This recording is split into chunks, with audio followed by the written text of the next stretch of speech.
ಮಹಿಳಾ ಅಧಿಕಾರಿಗೆ ಬೆದರಿಕೆ ಹಾಕಿದ್ದ ಕಾಂಗ್ರೆಸ್ ಮುಖಂಡ ಬಂಧನ ಭೀತಿಯಲ್ಲಿ ನಾಪತ್ತೆ ಆಗಿದ್ದಾನೆ. ಎಫ್ಐಆರ್ ಆಗಿ 3 ದಿನಗಳು ಅಥವಾ 4 ದಿನಗಳು ಕಳೆದರೂ ಕೂಡ ಎಲ್ಲಿದ್ದಾನೆ ಅನ್ನೋದು ಸುಳಿವು ಮಾತ್ರ ಸಿಗ್ತಾ ಇಲ್ಲ. ಅರೆಸ್ಟ್ ಆಗಿಲ್ಲ ಅಂತ ಆಕ್ರೋಶ ಹೆಚ್ಚಾಗ್ತಲೇ ಇದೆ. ಇದರ ನಡುವೆ ಸಿಎಂ ಕೂಡ ಖಡಕ್ ವಾರ್ನಿಂಗ್ ಕೊಟ್ಟಿದ್ದಾರೆ. ಪೌರಾಯುಕ್ತೆಗೆ ನಿಂದಿಸಿದ್ದ ರಾಜೀವ್ ಗೌಡ ಕಣ್ಮರೆ. ಕಾಂಗ್ರೆಸ್ ಮುಖಂಡನ ಬಂಧನಕ್ಕೆ ಸಿಎಂ ಸೂಚನೆ. ಮುಲಾಜಿಲ್ಲದೆ ಕಾನೂನು ಕ್ರಮ ಎಂದ ಸಿದ್ದರಾಮಯ್ಯ.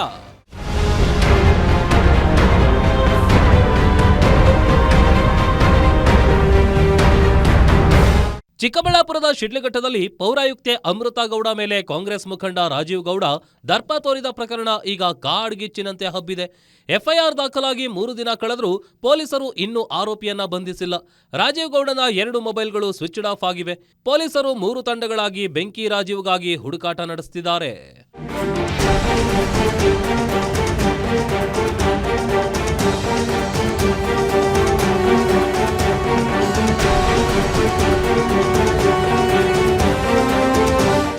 ಇನ್ನು ರಾಜೀವ್ ಗೌಡನ ಧಮಕಿ ವಿಚಾರಕ್ಕೆ ಸಿಎಂ ಸಿದ್ದರಾಮಯ್ಯ ಮೌನ ಮುರಿದಿದ್ದಾರೆ. ತಲೆಮರೆಸಿಕೊಂಡಿರೋ ರಾಜೀವ್ ಗೌಡನ ಬಗ್ಗೆ ಮಾತನಾಡಿದ ಸಿಎಂ, ಯಾವುದೇ ಮುಲಾಜಿಲ್ಲದೆ ರಾಜೀವ್ನನ್ನ ಬಂಧಿಸುತ್ತೇವೆ. ಅವರ ಮೇಲೆ ಕಾನೂನಿನ ಪ್ರಕಾರ ಕ್ರಮ ಕೈಗೊಳ್ಳಲು ಸೂಚಿಸಲಾಗಿದೆ. ಯಾವುದೇ ಪಕ್ಷದವರಾಗ್ಲಿ ಕಾನೂನಿಗಿಂತ ಯಾರೂ ಮೇಲಲ್ಲ ಎಂದು ಸಿಎಂ ಸಿದ್ದರಾಮಯ್ಯ ತಿಳಿಸಿದ್ದಾರೆ. ಅವರು ತಲೆಮರೆಸಿಕೊಂಡಿದ್ದಾರೆ. ಕಾನೂನು ಪ್ರಕಾರವಾಗಿ ಕ್ರಮ ತಗೊಳ್ಳಿ ಅಂತ ಹೇಳಿದ್ದೀನಿ. ಕಾನೂನು ಪ್ರಕಾರ ಕ್ರಮ ತಗೊಳ್ಳಿ.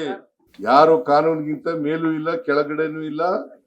ಕಾನೂನು ಪ್ರಕಾರ ಕ್ರಮ ತಗೊಳ್ಳಿ. ಅವ್ರು ಯಾರು ನಮ್ಮ ಪಾರ್ಟಿಯವರಾಗಲಿ ಯಾವ ಪಾರ್ಟಿಯವರಾಗಲಿ. ಇತ್ತ ರಾಜೀವ್ ಗೌಡ ಬಂಧನಕ್ಕೆ ಆಗ್ರಹಿಸಿ ಆಕ್ರೋಶ ಹೆಚ್ಚಾಗ್ತಿದೆ. ಕರವೇ ಸಿಂಹ ಸೈನ್ಯ ರೌದ್ರಾವತಾರ ತಾಳಿದೆ. ರಾಜೀವ್ ಗೌಡ ಮಾಡಿದ್ದಾನೆನ್ನಲಾದ ಅಕ್ರಮಗಳನ್ನೇ ಪಟ್ಟಿ ಮಾಡಿ 420 ರಾಜೀವ್ ಗೌಡ ಎನ್ನುವ ಪೋಸ್ಟರ್ಗಳನ್ನ ಬಿಡುಗಡೆ ಮಾಡಿ ಆಕ್ರೋಶ ವ್ಯಕ್ತಪಡಿಸಿದ್ದಾರೆ. ಈ ಭ್ರಷ್ಟ ಮುಖಂಡನನ್ನ ಕೂಡಲೇ ಕಾಂಗ್ರೆಸ್ನಿಂದ ಉಚ್ಚಾಟನೆ ಮಾಡಬೇಕು ಮತ್ತು ಜಿಲ್ಲೆಯಿಂದ ಗಡೀಪಾರು ಮಾಡಬೇಕು ಎಂದು ಸಂಘಟನೆ ಆಗ್ರಹಿಸಿದೆ. ಇನ್ನು ಹೋರಾಟದ ನಡುವೆಯೇ ನಗರಸಭೆಗೆ ಭೇಟಿ ನೀಡಿ ಪೌರಾಯುಕ್ತೆ ಅಮೃತ ಗೌಡರಿಗೆ ಅರಿಶಿನ ಕುಂಕುಮ, ರೇಷ್ಮೆ ಸೀರೆ ಹಾಗೂ ಹೂಬಾಗಿನ ನೀಡಿ ಗೌರವಿಸಿದೆ. ನಾನು ಹೆಚ್ಚು ಕಡಿಮೆ ಈ ಭ್ರಷ್ಟಾಚಾರದ ಬಗ್ಗೆ ನನಗೆ 2018-19ರಲ್ಲಿ ನಾನು ಗಮನಕ್ಕೆ ಬರುತ್ತೆ. ಯಾರಿಗೂ ಮಣಿಯೋದಿಲ್ಲ. ಒಬ್ಬ ದೊಡ್ಡ ಅಯೋಗ್ಯ ಇದ್ದಾನೆ. ಸಾವಿರಾರು ಜನ ನೊಂದಿದ್ದಾರೆ. ಸರ್ಕಾರಿ ಜಾಗಗಳನ್ನು ಲಪ್ಟಾಯಿಸ್ತಾ ಇದ್ದಾರೆ.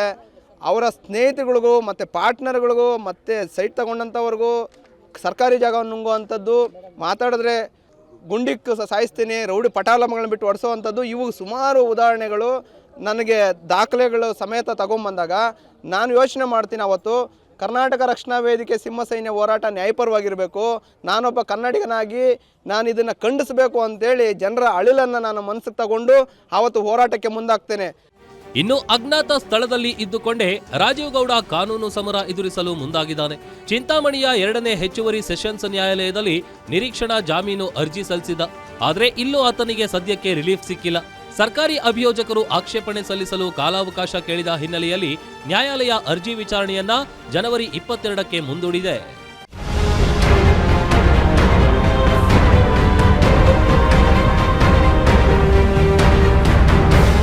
ಒಟ್ನಲ್ಲಿ ಪೌರಾಯುಕ್ತೆ ಮೇಲೆ ದರ್ಪ ತೋರಿದ ಪ್ರಕರಣ ಈಗ ರಾಜಕೀಯ ಮತ್ತು ಕಾನೂನು ಸಮರಕ್ಕೆ ಸಾಕ್ಷಿಯಾಗಿದೆ.